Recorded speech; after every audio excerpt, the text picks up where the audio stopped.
Hey, today I'm going to talk about 3 movies that have all been on my watch list for a while, and I just haven't gotten around to watching them until now. I finally got around to watching them. And the names of those 3 movies are Boogie Night, My Best Friend's Wedding, and 3 Days of the Condor.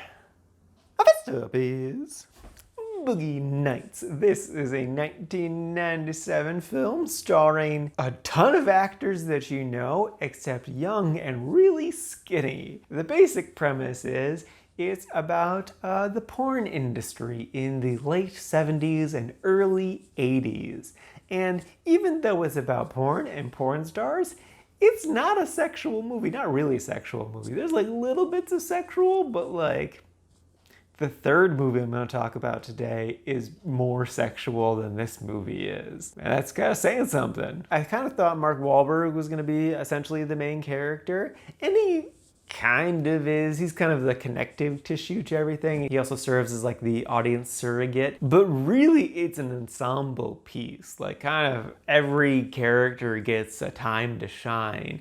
Though I was a little disappointed that we didn't get more Heather Graham because she's just great and delightful. And then I also really loved Philip Seymour Hoffman in this. He just plays like such a loser, but he doesn't know how to be himself. And it's just great. He gives such a great performance too. In particular, there's like one scene where some of the other characters are yelling at each other and he's just like standing in the background like just like trying to hide, but he can't because, you know, they're in an open area. And it's just sad and pathetic, but also really relatable at the same time. And it's just, he's so good. He's so good. He was such a good actor. Do you guys know that Philip Seymour Hoffman was a good actor? What? Hot take.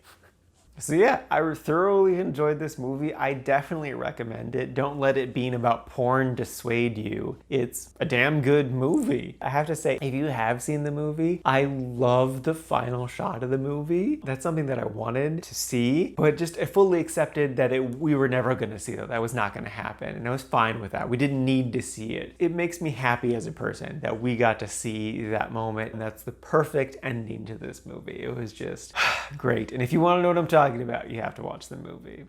It's so good.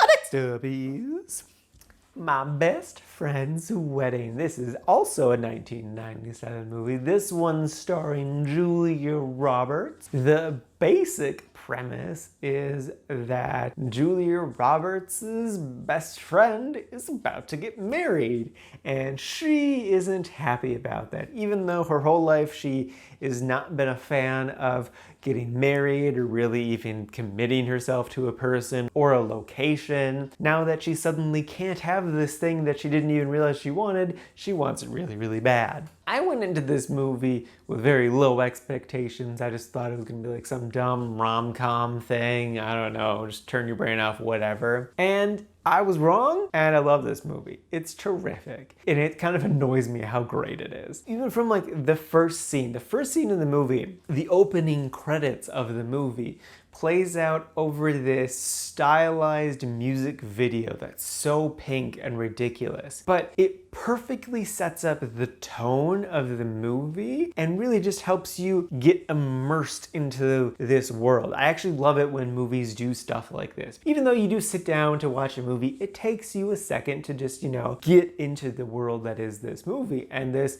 ridiculous over-the-top music video perfectly did that. So by the time we finally see Julia Roberts, I accept everything that's happening. And it's also just really fun and well choreographed. And then from there, I just kept being blown away by how well this movie was made. Like kind of more on a technical level, just like looking at everything that's on screen. There's so many layers and so much thought that went into everything that's going on, and I'm like, this is just a silly rom-com. People put a ton of effort into this, way more than you'd expect, and it works so well. Also, the story was really interesting too, because Julia Roberts isn't a good person, and you don't ever really root for her. That's just like, this is a rom-com, and you don't like the main character. How is this a thing? And how is this working? It just works. And it This movie just doesn't make any sense to me. It's so ridiculous. It shouldn't work. And then the ending was great too. I won't be specific with it, but I will say that like it was not the ending I was expecting, but it's the correct ending for this story. And it was really, yeah, I applaud the studio for letting this ending happen because it just, that doesn't happen. And I also love like, Julia Roberts is so ridiculous and over the top in this movie just trying to destroy this wedding. But people, including herself, are constantly calling out how awful of a human she is being. That just makes the movie more enjoyable. That you can just accept it more because everyone's being like, you're freaking crazy, Julia Roberts. What are you doing? Stop it. And she's like, I know I'm being crazy. I can't stop it. You can't stop me. This is happening. It's good. I hate it. It's so good. Watch this movie. It's a delight. And lastly is 3 Days of the Condor. This is a Sidney Pollack film, my third one of his. It also is my 7th Robert Redford film. Unfortunately, it's not Robert Redford at his sexiest, which is 50. It's at his least sexy, which is 40. The basic premise is it's essentially a spy thriller thing. Robert Redford's character works for the CIA as a book reader, but then he inadvertently uncovers this big secret thing, so now he's on the run. It feels a lot like Jason Bourne. I'm sure that book series and movie series took a lot of inspiration from this, but it's definitely not as good as that book or that movie. What they do well is the thriller aspect of that. That was great. The basic mystery is also really, really good, except for they just don't have enough there for a feature length. Like if this was like 45-minute TV show, that's probably enough mystery to hold your attention. Instead, it kind of throws in some noir stuff that feels very out of place and does not work. There's also a very unneeded romance in the movie and a very, very unneeded sex scene that feels way more like rape fantasy fulfillment. Like, oh, I kidnapped this beautiful woman for good reasons, for my own protection, but then she really, really wants me, so then we do it. And it's like, no.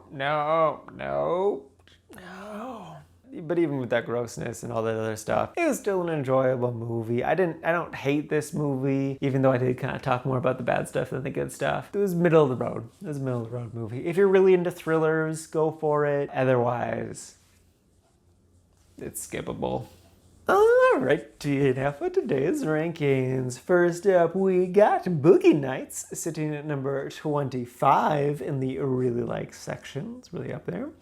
And then super close behind is My Best Friend's Wedding, sitting at number 27 in the really liked category. And then bringing up the rear is the 3 Days of the Condor, sitting at 110 in the liked category. And this is out of a total of 179 old movies so far this year. And that brings the grand total up to 210 movies so far this year.